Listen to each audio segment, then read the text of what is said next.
Salut à tous les amis, j'espère que vous allez bien. Bienvenue dans cette nouvelle vidéo. Avant match, Atlético de Bilbao, FC Barcelone, le match de la revanche les amis. Et oui, ça se jouera demain à San Mamés. Le Barça qui va se déplacer sur le terrain de l'Athletic Bilbao. Comme vous vous souvenez, je vous dis match de la revanche parce que la dernière fois que le Barça a affronté l'Athletic Bilbao, c'était en Coupe d'Espagne, défaite 4-2.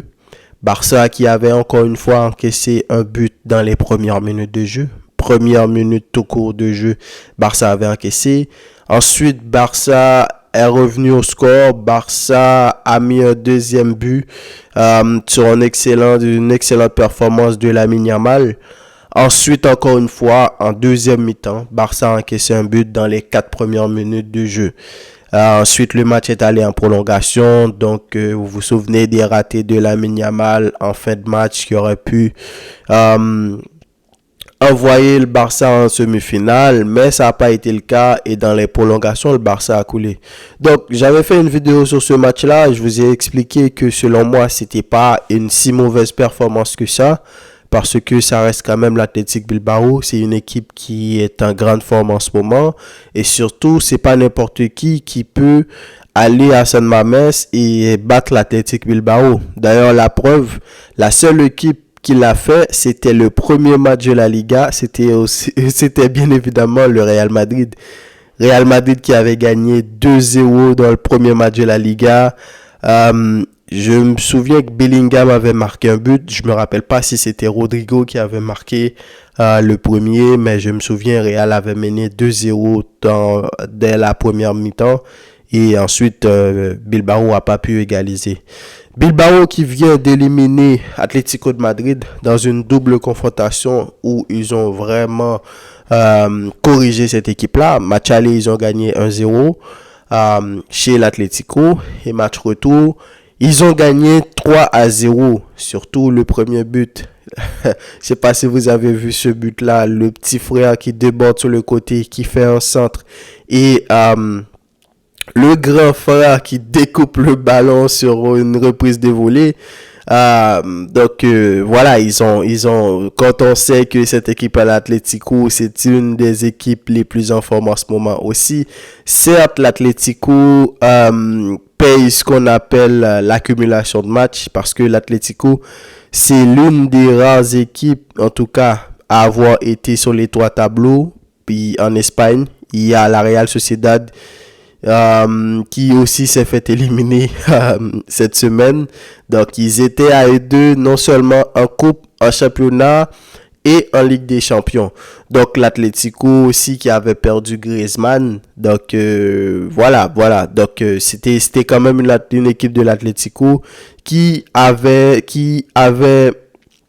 selon moi, des problèmes d'accumulation de matchs. D'ailleurs, je me souviens même, le premier match à domicile, Simeone se plaignait en tout cas qu'il voulait recaler le match d'un jour ou deux après. Donc, Bilbao a écrasé l'Atlético en double confrontation. 4-0 sur l'ensemble des 2 matchs. Et surtout, ce que j'ai remarqué, c'est la stabilité, c'est surtout le travail qu'est en train de faire Valverde dans cette équipe-là. Bilbao, c'est une équipe qui n'a pas vraiment un jeu, je vais dire, flamboyant, comme l'Atlético de Madrid a pu nous le montrer, la Real Sociedad, Girona, etc. Mais c'est une équipe compacte. C'est une équipe qui a un rideau défensif très costaud. C'est une équipe qui sait comment presser dans les matchs à haute intensité. Vous le savez, les Basques, ils sont comme ça. Dans les matchs à haute intensité, ils sont forts. Et en attaque, tu as Nico Williams qui, heureusement pour nous, demain, il sera pas présent. Mais Iñaki Williams qui est revenu de la CAN en forme. Il nous avait éliminés et il marque des buts très importants. Il a marqué contre Girona, il a marqué... je pense qu'il a marqué dans presque tous les matchs les plus importants depuis son retour, en tout cas. Donc, cette équipe-là est devenue une équipe qui est extrêmement confiante. D'ailleurs, ils sont 5e derrière l'Atlético. Eux aussi, ils veulent gagner ce match-là parce que s'ils gagnent, ils vont être à égalité de points avec l'Atlético, 52 points, et on ne sait jamais ce qui peut se passer, étant donné ce qui se passe en ce moment avec l'Atlético qui prépare le match contre l'Inter de Milan. Donc ce week-end, peut-être qu'ils vont pas donner leur meilleur parce qu'il y a quand même un quart de finale à aller jouer en Ligue des Champions. Donc tout ça pour dire que ce match-là, demain, l'Athletic Bilbao, ça va être une équipe extrêmement compliquée pour le Barça. Et d'ailleurs, je pense que battre Bilbao, ça va envoyer un message clair à l'effectif, ça va remettre en confiance les joueurs, etc. Donc, en tout cas, je vais en parler plus tard. Donc, pour parler du Barça, après Bilbao, ces derniers temps, comme vous le savez, Barça, c'est compliqué. C'est compliqué depuis le début de la saison. Vous savez le nombre de scandales qu'il y a eu dans cette équipe-là. Dernier scandale, c'était la défaite contre Villarreal à domicile, 5-3. D'ailleurs, Xavi avait déclaré qu'il allait quitter le Barça d'ici la fin de cette saison. Mais, faut quand même être honnête parce qu'il ne faut pas seulement critiquer l'équipe quand ça ne va pas. Je sais qu'il y a beaucoup de gens qui veulent voir le grand Barça qu'ils ont connu. De toute façon, moi, dans mes débriefs, je vous l'ai toujours dit. Pour moi, je vois le Barça tel qu'il est et j'essaie d'analyser des petites choses qui m'ont intéressé et d'essayer d'apporter des analyses quand même assez objectives, en tout cas, je pense. Donc, après la défaite contre le Villarreal, je sens qu'il y a quand même quelque chose qui s'est installé dans cette équipe-là. Xavi n'arrête pas de le dire en conférence de presse, mais voyons voir ça de plus près, surtout en termes de chiffres. Après la défaite contre Villarreal, Barça a gagné contre Osasuna. Vous vous souvenez, le but de Victor Roque dans les 80e minutes de jeu, je me souviens. Ensuite, Barça est allé gagner à l'extérieur contre Alaves. Victoire 3-1. Roque encore qui avait marqué, mais il avait pris un carton rouge, ce qui a fait scandale, etc. Ensuite, Barça a fait match nul 3-3 contre Grenade à domicile. L'un des matchs les plus regrettables encore une fois, parce que tu avais l'occasion de revenir encore plus proche de Girone. Ensuite, Barça a gagné 2-1 contre Celta Vigo. But à la dernière minute, presque à la dernière minute de jeu sur penalty de Lewandowski. Ensuite, tu as eu un match convaincant contre le Napoli, malheureusement 1-1. J'ai été quand même assez dur avec Inigo Martinez dans le débrief de ce match-là, parce que j'ai trouvé parfois il était beaucoup trop dans une exagération de pressing à outrance, beaucoup trop d'intensité quand il ne le fallait pas. Mais quand j'ai revu l'action du but, je pense qu'il y a clairement faute sur Inigo parce qu'à aucun moment il est allé chercher Osimhen. Lui, ce qu'il faisait, c'est qu'il suivait la trajectoire du ballon et j'ai pas compris pourquoi la VAR n'a pas signalé ça. Mais bon, on va pas revenir là-dessus. Il reste encore le match à domicile chez nous. Et le dernier match à date, victoire du Barça 4-0. Alors, je sais pas si vous avez remarqué comme moi, dans les 5 à 6 derniers matchs, le Barça, certes, a encaissé 3 buts contre Grenade dans un match où, encore une fois, c'est le Barça qui s'est fait peur tout seul. Barça avait la possession, Barça menait très tôt dans le match, Barça avait le contrôle du jeu. Mais tout à coup, à la fin de la mi-temps, Barça a encaissé un but. En deuxième mi-temps, t'as encaissé un but, t'as encaissé un autre et c'était devenu super compliqué. Donc, Barça aurait pu gagner ce match-là très facilement et pas avoir encaissé 3 buts comme ils l'ont fait. Ensuite, tu joues contre Celta Vigo. Barça a encaissé un but contre Celta, un but contre le Napoli. Et la dernière match du Barça, Barça a gagné 4-0. Donc, ce que j'essaie de vous dire, c'est qu'en termes de chiffres, non seulement Barça n'encaisse plus des 2-3 buts par match. Le dernier match qu'on a encaissé 3 buts, c'était contre Grenade. Et surtout, la chose la plus importante, c'est que Barça n'a pas encaissé de but dans les premières minutes de jeu, comme ça a été le cas. Depuis la titularisation de Christensen au milieu de terrain aussi. Donc, ça a amené une sorte d'équilibre dans cette équipe-là. Et faut le dire, les amis. Donc, t'encaisses plus des buts qui te viennent de nulle part. Quand tu mènes au jeu, tu encaisses un but qui vient de nulle part. T'entames pas les matchs à encaisser des buts à la première minute de jeu ou dans les 5 premières minutes de jeu. Donc, t'as un Koundé qui commence à revenir, je vais dire pas en forme, je vais pas exagérer, mais avec Ter Stegen dans les buts, il oblige vraiment les défenseurs et les milieux de terrain à venir chercher des ballons, ce qui fait en sorte que tu as le jeu du Barça qui a toujours été le cas ces dernières années, à savoir les défenseurs comme Piqué, ça touchait énormément de ballons. Donc là maintenant, tu as Araujo, tu as Cubarsí, tu as Inigo, tu as Koundé qui touche des ballons, tu as Cancelo, tu as Christensen qui revient. Bon, il laisse beaucoup plus la circulation de balles à quelqu'un comme Frenkie qui adore ça. Et donc, ça fait en sorte que les joueurs reprennent en confiance. Et les gars, même si, comme je vous l'ai dit, même si dans l'action, Ter Stegen, au final, il jette le ballon parce qu'il n'y a pas d'option, mais aussitôt qu'il récupère le ballon, il recommence. Il fait comprendre aux gars que c'est eux qui vont devoir ramener le danger, c'est eux qui vont devoir porter le danger dans le cas adverse. Donc, tu as un Barça qui encaisse plus énormément de buts, tu as un Barça qui, quand même, a gagné au moins, ils ont fait seulement un nul sur 5 ou 6 matchs. Donc, et surtout, autre chose, c'est que Barça est revenu à 2 points de Girone. Donc, selon moi, je pense que ce mois de février-là a été un excellent mois pour le Barça, hormis le match nul contre Grenade 3-3. Barça a gagné les matchs qu'ils ont joués. Barça n'a pas encaissé énormément de buts. Barça a gagné 4-0 une équipe comme Getafe. Donc un clean sheet, un Barça qui retrouve une sensation. Cubarsí qui revient, qui amène cette stabilité-là aussi. C'est un jeune joueur qui est excellent. T'as Lamine Yamal qui est excellent. Tu viens de récupérer Joao Félix. On vient de récupérer Rafinha. T'as Lewandowski aussi qui a marqué au moins 5 buts dans les derniers matchs. Donc, ça ramène une sorte de stabilité. Autre chose, c'est que, comme je vous l'ai dit, oui, ça se passe bien en ce moment. En termes de chiffres, en termes de jeu, en termes de résultats, le Barça retrouve un équilibre. T'as Pedri qui joue bien, t'as Gundogan, t'as Frenkie, etc. Mais gagner contre Bilbao demain, ça va encore booster plus l'équipe. Je viens de vous le dire que Bilbao, c'est l'équipe, c'est l'une des équipes les plus compliqués à jouer en ce moment. Barça-Bilbao, ça reste un match compliqué.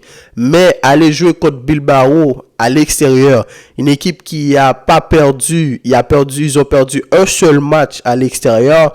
Et là, on peut se dire, bon, ça reste le Real Madrid. Ils n'encaissent pas énormément de buts. C'est une équipe qui presse haut.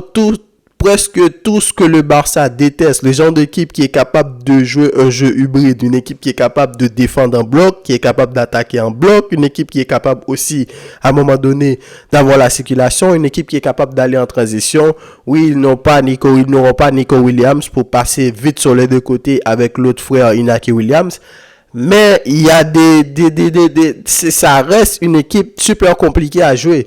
Donc, tu es dans une dynamique où tu gagnes des matchs, tu reprends de plus en plus de confiance. Tu as le coach qui recommence à être en harmonie avec ses joueurs. Tu as ton attaquant qui recommence à marquer des buts. Tu as ta défense qui commence à encaisser moins de buts avec le retour de ton capitaine, ton gardien Ter Stegen. Surtout, tu as pris énormément de points dans le dernier mois et t'es revenu à 2 points du deuxième, alors que en janvier, Barça avait à peu près 10 points de retard par rapport aux 2 premiers.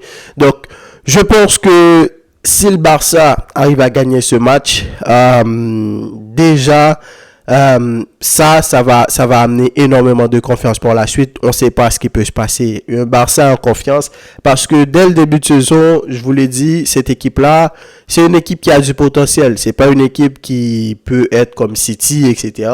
Et surtout le Real Madrid avec cette stabilité-là qu'ils ont.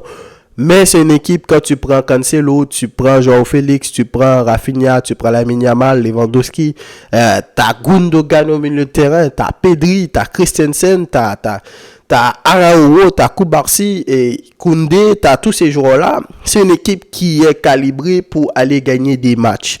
Donc maintenant, s'ils arrivent à reprendre en confiance et à être bien dans leur tête, être bien dans leur peau, parce que c'est ça le plus important, parce que selon moi, cette équipe-là, leur problème a toujours été un problème psychologique. Il y a énormément de pression sur eux. Donc, Barça gagner ce match-là, et d'ailleurs, peu importe le résultat, si tu arrives à San Mamés, tu souffres dans le jeu, tu souffres absolument partout, et tu arrives à gagner comme ça a été le cas.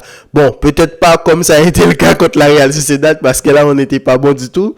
Mais si tu arrives à souffrir seul ballon et tu arrives à gagner 1-0, 2-1, ça reste quand même très important. Mais si tu arrives à gagner 3-1 ou 2-0 et ensuite, malgré le pressing que Bilbao peut te donner, parce qu'on le sait, ça va être compliqué là, ça va être compliqué. Ils vont encore une fois essayer de marquer dans les premières minutes de jeu. Mais si par contre tu arrives à garder le rythme et à être très costaud défensivement, ce dont le Barça n'arrive pas à faire en ce moment. C'est une équipe qui est très bien quand il est très bon quand ils ont le ballon et très mauvais quand ils n'ont pas le ballon. Si tu arrives à faire tout ça dans ce match-là, moi je pense que ça va être un excellent résultat et ça va vraiment ramener la confiance totale dans ce vestiaire-là, dans ces joueurs, et ils vont se dire, voilà, ça y est, cette fin de saison, on peut encore faire des choses, on peut encore peut-être... l'objectif maintenant, c'est de prendre la deuxième place à Girone, mais on ne sait jamais. Peut-être que le Real, ce soir, ils vont faire un match nul, un mauvais résultat contre Valence. On ne sait pas ce qui peut se passer. Donc, ce match-là a énormément d'enjeux. Donc, pour le 11 de départ du Barça, selon moi... bon, faut voir qu'est-ce que Xavi va décider de faire, mais il y a des joueurs comme Ter Stegen pour ça. Je pense que ça va être dans les buts.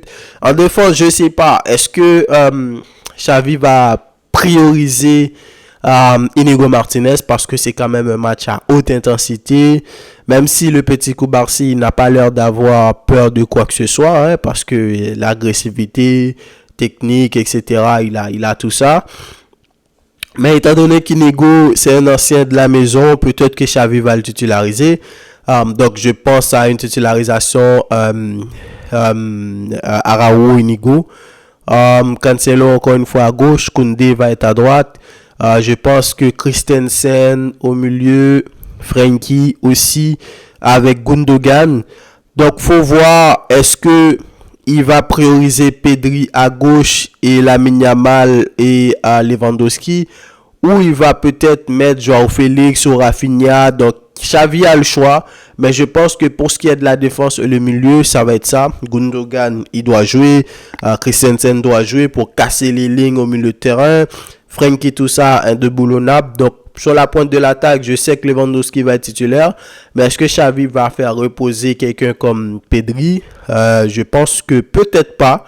Peut-être que pas. Je pense que Pedri va être titulaire, selon moi. Peut-être parce que dans la pression, tout ça, tu auras besoin de quelqu'un qui soit capable de faire circuler le ballon, d'avoir la possession de temps en temps pour casser le jeu de cette équipe de Bilbao. Ou Xavi va prioriser Joao Félix pour essayer en tout cas de prendre des ballons quand il le faut, pour aller très vite, pour aller marquer des buts. Donc on va voir ce que ça va donner, mais en tout cas ce match-là va être chaud. Je vais être devant ma télévision pour regarder ce match-là parce que ça va être extrêmement important, parce que selon moi c'est le match, non seulement le match de la revanche, c'est aussi le match qui pourra complètement relancer la saison du Barça. Donnez-moi vos avis dans les commentaires, les amis. Dites-moi qu'est-ce que vous pensez pour ce match-là. Comment est-ce que vous voyez le match? Et quant à moi, je vous dis à demain pour le débrief et à tout à l'heure, bien sûr, pour le débrief du Real Madrid-Valence. Salut!